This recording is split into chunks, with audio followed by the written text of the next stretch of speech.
The rise of pseudoscience. We need to talk about it on this episode of Pushback.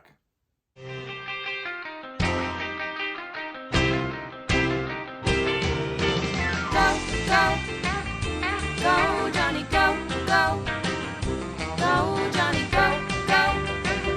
Go, Jonny, go, go. If you're concerned about the direction our culture is heading, then maybe it's time to push back. Hello, everyone. I'm Dr. Jonny, and this is another episode of Pushback. I want to talk to you by putting on my science hat today. Now, when people hear the word science, sometimes we go into the fetal position and our eyes glaze over and we have a little bit of drool on the corner of our mouth. But I'm going to ask you to really listen to what I have to say today, because these things are super, super important. We're in an information age, clearly, since the dawning of internet and all of these things that have come along our way, and we are inundated with information. And so much about the heart of this podcast is to give you quality information to the best of my ability from a Christian perspective, and how we can sort out some of the information, find out what is true, and then have a response from a Christian standpoint where we can actually engage culture. That was actually a pretty good summary of this podcast. Engage culture in an honoring way from a place of knowledge and understanding, but also a place of the Spirit and moving in power so that we can actually transform culture. Before I get into that, I have one correction. See, this is why I have listeners. Last week I was talking about Israel, and I have a correction. Israel actually became a nation in 1948. I think I misspoke last time talking about Gaza specifically. Originally occupied by Egypt, Gaza was captured by Israel during the 1967 Middle East War. And they also captured the West Bank and East Jerusalem, but that's not when the country started. The country started in 1948, so I think I misspoke last week. So I just wanted to make that correction as well. And we need to continue to be praying for Israel, as they are absolutely in the middle of a war, and certainly keeping our eyes upon the destruction, mayhem that is happening in that area, and the importance of the stability of that region. So we continue to join together in prayer for the nation of Israel and what it means so much to us as believers here. So I want to dive into this world of what's called pseudoscience. Now, pseudoscience is something that you wouldn't think that we would even need to be talking about.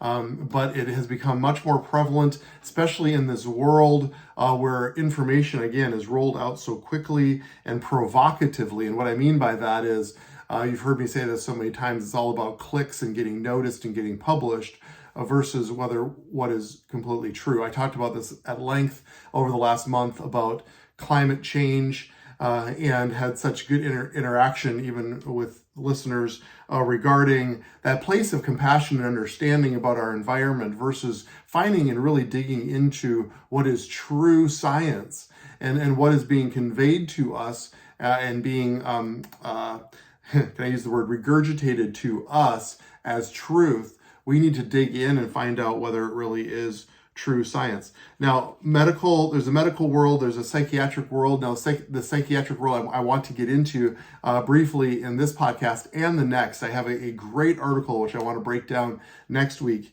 about this very topic, but I feel like it's important to talk about the science first so that next week will become a little bit easier to understand in reference. Now, there is something called a scientific method. And again, don't let your eyes glaze over. You need to listen, because this is very important. A scientific method is a method of procedure that has characterized natural science since the 17th century. It's consisting of systematic observation, measurement, experiment, and then the formulation, testing, and modification of a hypothesis. So we have an idea, we can actually test it, we can retest it, we can measure it, and then we can make some kind of scientific truth based on that. So we have a hypothesis that there's something called gravity. apple falls on Sir Isaac Newton's head, and all of a sudden he comes up with this idea of gravity. There was a viral post on YouTube about a girl talking about how when Isaac Newton invented gravity. He didn't invent gravity. He discovered and was able to measure it. Systematic observation. He was able to experiment with it. He was able to test it. And he was able to show that there's something referred to as gravity that the Lord actually created, and that we can make it a scientific law because it is absolutely without question and measurable. So we plug in the scientific method to something like evolution. You've heard my opinion on this. It is something that cannot and has not ever been observed. It can't be measured. It can't be reproduced by experimentation. It never has been done. It can't be measured in any other way. It is simply conjecture. And in every way, if anybody actually comes out and says that something is this old or it has been proven scientifically, that is called pseudoscience. It's a science disconnected from the scientific method. And see, science can't answer questions about right or wrong or meaning or purpose, but it needs to be ethical. And pseudo is the word that means false. Therefore, pseudoscience means a false science or something that isn't a scientific endeavor. Now, everybody has the absolute right to make a conjecture about origins or why we're here, for instance, using evolution as an example. But we have to be very clear that it doesn't comply with the scientific evidence, tests, or methods. And so it actually isn't true science. And we need to be super clear about that, not only as believers, but as about scientists. I wear many different hats on this podcast, and I'm very passionate, hopefully you can realize, that about science because I is one. and I am a scientist trained, and even in the medical profession, we like to use what's called evidence-based medicine so that we're actually doing things not out of conjecture or the way it's always been done, or this just feels right, or you come in and I feel like I need to prescribe something to you because that's what doctors do. We don't want to practice medicine that way. We don't want to practice medicine to just make sure we don't get sued. We actually want to use a scientific method that's been observed, that's been tried, that's been formulated, that's been experimented on, that's been reproduced, so that we can offer you the best scientific answer to your problem. That's how science works, and that's why I am zealous about distinguishing between science and pseudoscience.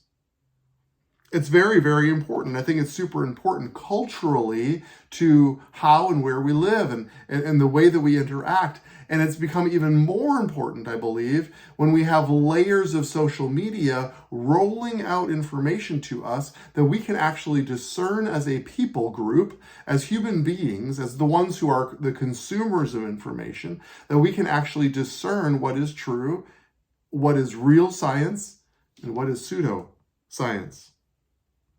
I want to delve in a little bit into psychiatry. Certainly psychiatry is a science. It's part of medical school. Psychiatrists are medical doctors, and they have a little bit of a greater, should I say, problem or bar to jump over in the world of psychiatry because human behavior isn't predictable. We can definitely say that with all confidence. Human behavior is not predictable, so that as a science, it's a little bit difficult. However, it can absolutely be approached as science because we can still observe it, we can test it, we can measure it, we can examine and report outcomes. And that's super important even in the world of psychiatry. And we can also make, and this might sound radical, we can also make general judgments about function versus dysfunction, even with human behaviors. It's so often that even as a family practitioner, we are approached with those with suffering from mental illness, whether it be depression or anxiety. Those would probably be the two most common. And somebody will come to me and say, "Am I depressed?" And sometimes people can feel down for different reasons, situational reasons. But the answer is always, I always ask more questions than answer that question. It has to deal with the level of dysfunction in their lives. Can they get out of bed? Can they go to work? Can they maintain relationships? Can they maintain usual bodily and household functions? If the answer is no to any of those questions, then yes, I believe they can be diagnosed as clinically depressed because it deals with dysfunction that I, as a physician and as a clinician, can actually make a judgment on. We can judge that. We can say, yes, it seems like this is a dysfunction in your life. Therefore, it is a pathology. Therefore, we need to talk about treatment. That's what I do every day as a scientist, as a physician. And so psychiatry can absolutely do that. They can see that even our mental processes and the way that we think can actually be categorized as functional or dysfunctional. And so they have created criteria in the psychiatric world based on objective facts and studies that have actually shown. It's called a DSM-4 criteria. There's a book that you can actually hold in your hand that actually shows and lists criteria for mental illnesses, mental pathologies that at the end of the day create dysfunction for people that need to be evaluated and treated. Hopefully this makes sense. And there is a scientific method even in the world of psychiatry. Science is a general way of understanding the world, and it has three fundamental features called systematic empiricism, empirical questions, and public knowledge. Okay, don't let your eyes glaze over. These are big words, but this is going to be okay. Let me just break it down real quickly for you. Systematic empiricism refers to the learning based on observation, and scientists learn about the natural world systematically by planning, making, recording, analyzing, and observing. This dials in directly to the scientific method that I just talked about. This can absolutely be true in the psychiatric world as well. The second feature is empirical questions. These are questions about the way the world actually is, and therefore can be answered by systematically observing it. Systematically observing it. And the third is called public knowledge. After making empirical questions, observations, and conclusions, scientists can actually release and publish their work to actually create real differences in people's lives. This is why we do science in the first place. So if that's true, and we can scientifically approach even the way that we behave, the way that we think, the way that we psychiatrically interact with the world, if that's true, then there can actually be something called pseudoscience, which is the way that we approach things outside of science. In 2018, a scientist actually developed a criterion for something called pseudoscience. This is what he came up with. Number one, it refers to entities and or processes outside the domain of science. Number two, makes use of a deficient methodology. Not reproducible, not testable, not criterion that's used in the mainstream scientific world. Number three, it's not supported by evidence. It's very important. And number four, this is the part that gets me so fired up and maybe even angry, is presented as scientific knowledge. Processes outside the domain of science, deficient methodology, not supported by evidence, and is presented as scientific knowledge. My friends, I'm bringing this up because we are inundated with pseudoscience. When you look at those criterion, I don't think it's very hard for you to wrap your mind around the fact that it's possible that the things that are being distributed to us, even by quote unquote scientists, could actually be pseudoscience. Why is that important? It's critically important because we value and so much of even our theological lives, our faith lives are based upon truth, based upon the knowledge that the Lord has actually given to us. Science, it's not science versus God. You've heard me talk about this so many times in my podcast if you're a regular listener. It's not science versus God as if they're equal and opposite. No, science was created by God. Science is the discovery of God and his wonderment. And it doesn't limit us or cancel the desire for scientific experimentation and discovery. It heightens it. It's fascinating. If you want to discover God, go to medical school. I'm telling you, I spent 4 years studying the marvel of the human body alone, and we're just a little speck in the spectrum of his creation. And 4 years wasn't enough. I mean, it just scratches the surface of the complexity and the amazement of just the human body alone that he spoke into existence. Science is the discovery of the magnitude of who he is, and one lifetime versus a whole generations of lifetime is not enough time to discover his magnificence. So enter in DSM-4 criteria. This is a book based on scientists who discover, test, experiment. And in that book are things such as homosexuality, gay, lesbianism, transgenderism, gender dysphoria. These are all in that book at one time. Until not scientists, but activists and politicians decided to change the criteria, not based on the scientific method, not removed or changed because of new discoveries or hypotheses that were tested and found to be untrue or true, not based on any of those things, but it was a pseudo-scientific decision. A pseudo-scientific decision. A process that was determined outside of the domain of science. It didn't use any methodology at all other than this is becoming more common. It's not supported by any kind of evidence that would show that this is normal or functional behavior. And it's presented as scientific knowledge. It's the very definition and criteria of pseudoscience. So they changed and removed and plucked out some things of the DSM-4 because it became more common, because the activist called for it. And my friends, this should bother us. As we, as Christians, discover science and the world that he created, and we see the functionality of it, and then we see the dysfunctionality of what the world offers. And instead of discovering it scientifically, which we absolutely should and did in the original DSM-4, we change it and we move away from it and we redefine it, which is what we're seeing in every aspect of society.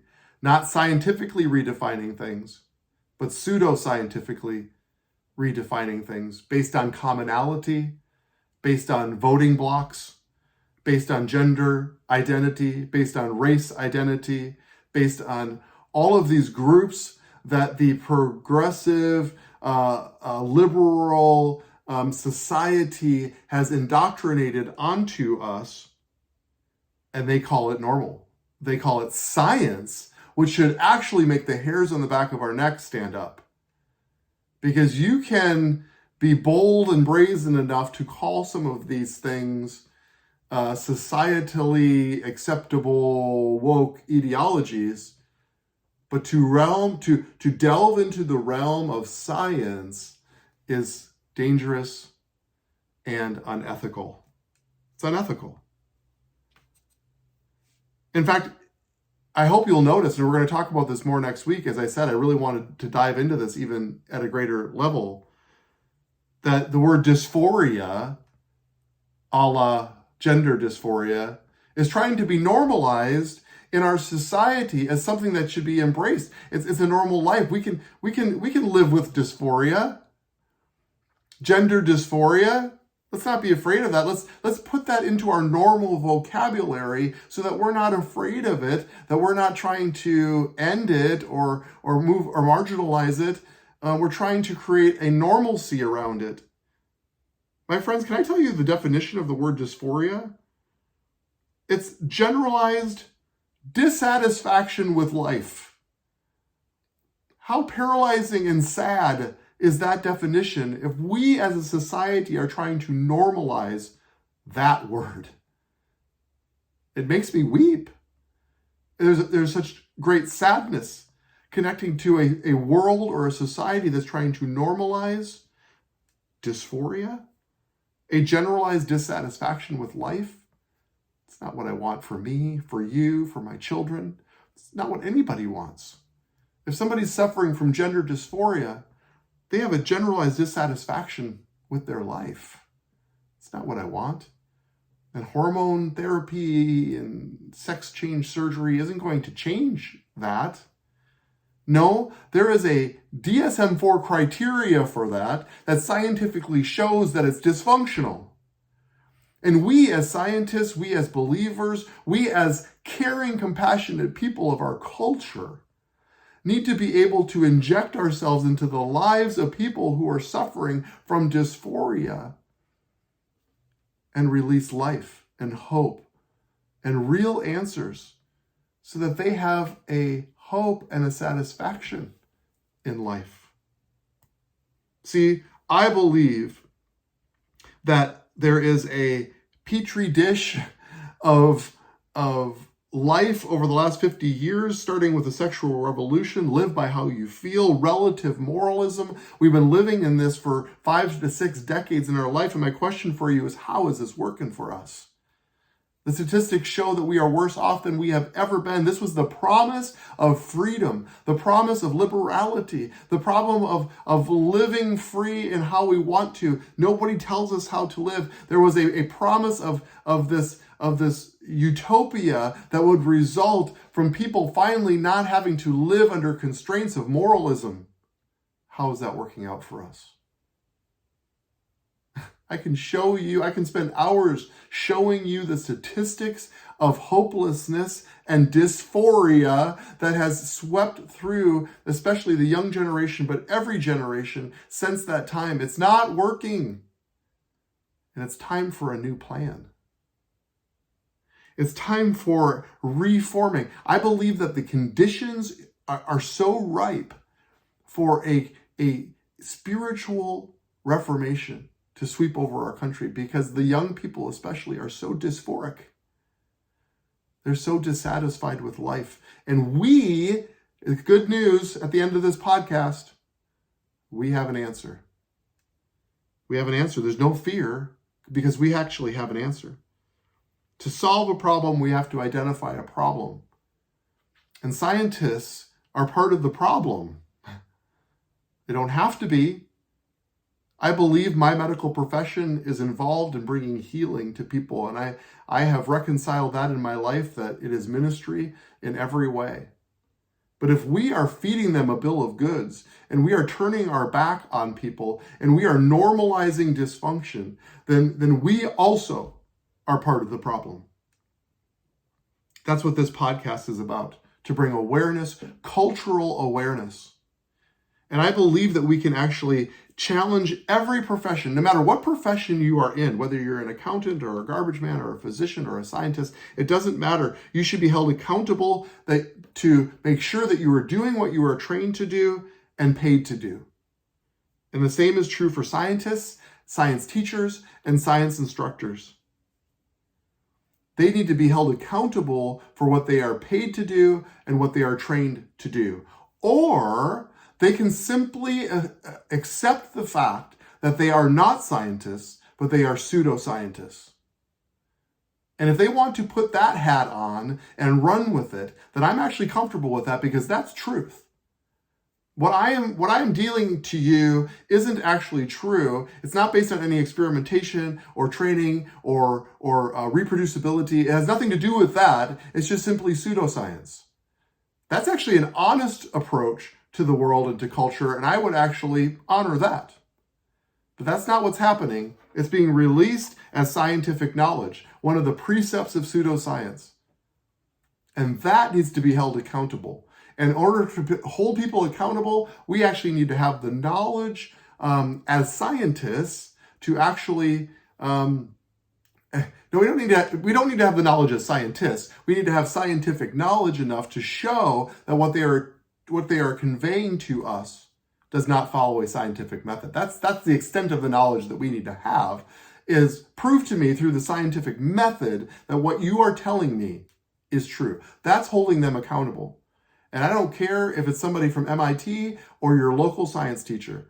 They need to be held accountable for what the information that they are conveying. I'm passionate about this. I'm fired up about this, and I would love to hear your opinion on this as well. Especially if you're a scientist, I'd like to hear your perspective on this as well, and what you are doing to safeguarding not only what you are conveying, but holding other people in your profession accountable. Please contact me at pushbackculture.org, pushbackculture.org, and let me know how you feel about this topic. I have an exciting topic for next week as well. I want you to tune in and connect with that because I believe it's one of the most well-written articles that I have read in a long time, and I want to convey how this actually injects itself into society, culture, and into our institutions, and why it's so important that we are aware. So with that, armed with that, let's go together now to set and shape the culture.